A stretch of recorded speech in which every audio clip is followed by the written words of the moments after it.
This segment brought to you by Sure Crop, liquid crop nutrition delivered right to your farm. Hello friends, I'm Ernie Rodina, the horse guy, and welcome to AGam in Kansas. And I'm so excited to be here today with Francis and John Duckworth, dear friends of mine, and you talk about cornerstones in the community, cornerstones in the horse community, a living legend. We've got John Duckworth, and I thought I would always get excited, John, about your horseshoeing, but this is like going to a museum out here. So great to have you on Better Horses. Thank you. It's great to be here. Well, our viewers are going to get the chance to see this tremendous display of ironwork. You are truly a blacksmith and an artist, and I just want to commend you on what a great job. I want to talk about horses, but forget horses. Let's talk about all this stuff you're doing with the iron and everything. John, you got a tremendous collection. Thank you. You know, I always feel like God blessed me with the ability to do it. And if I don't use it, he'll take it away. But I've got the best judge sitting over there whenever I build something. She comes out and critiques it, and you can change. I built 2 crosses for the church. I built 1 cross for the church. Seen it on a banner. It was a real pretty cross. And so I said I can make that look better in iron. I made it in iron, got it all done. She come out and looked at it and said, you know, you can do better than that. If you'd lay the Star of David, overlay it with another star in brass, that should be pretty. So I did. They come down, they took hers, put it at the head of the sanctuary of the church. I mean, but it's neat. It's neat to be able to do it, Ernie. Francis, you've both been retired since about when? 08. You're living the dream. Living the dream every Manny, day. your dreams right here, and he's got the wife, a lady of his dreams right here, and just having a blast. And you talk about your ironwork, but what about your quilts? And pillows. You ought to see the pillows that girl makes. Well, thank you. And We've this definitely is just enjoyed it. west of Shawnee, Kansas a little bit, and I'm going to tell folks you're going to see a display of all your type of art and everything, John. They're going to want to know, can they buy it? But you do some commission work out there. Yeah, I have. If folks want to get in touch with you, they're going to say, how do we get in touch with this guy? How can we come out and see this stuff? What's the best way to get a hold of you? Call Francis. Call Francis. Well, here's what happens, Ernie. I build something, and I just get an idea, so I build it, and when I get it built, she won't sell it. I finished the buffalo up, and I got people want to buy it. She won't sell the buffalo. I finished the bear, and she won't sell the bear.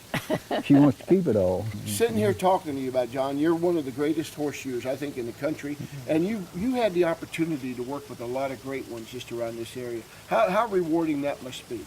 You know, now I look back on it, and it really was. The guys that they were my mentors. I mean, you inducted Doc Stewart into your Hall of Fame, and he was one of my greatest mentors. He really was. But like R.Q. Sutherland, I got to do a lot of his horses. Merle Wood was probably the greatest mentor I ever had. He was a great friend of mine.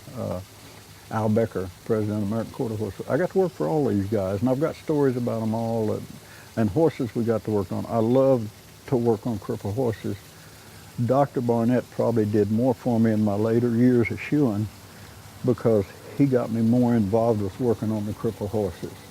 And I got to work on lots of them and loved it, especially if you win. And it had to be so rewarding to take a horse that was crippled and fix him and have that horse work right and everything. It had to be so rewarding from that standpoint. I did.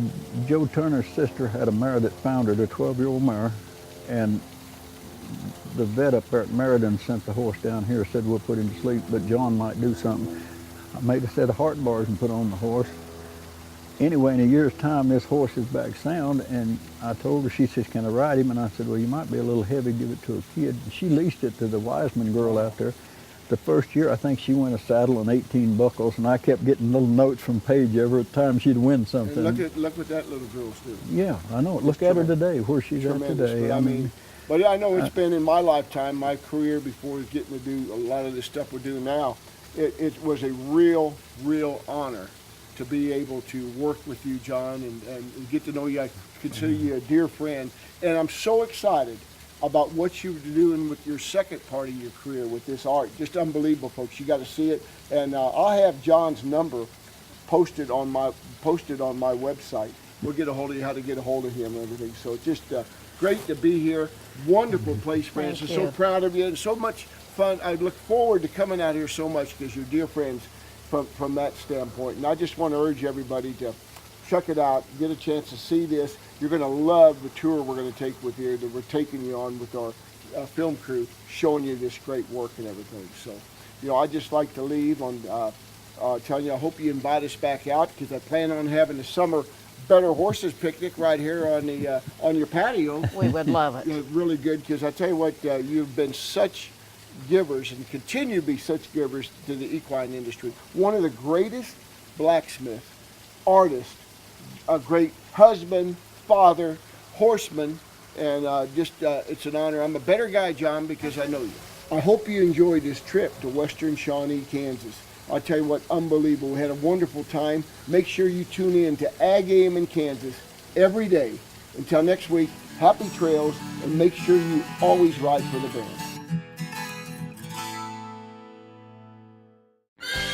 The new Better Horses Network is worldwide. Presented by Lucas Oil. Featuring worldwide radio and TV with iconic hosts like Al Dunning, Sharon Camarillo, Ernie Rodina, Lindy Birch, and Craig Cameron.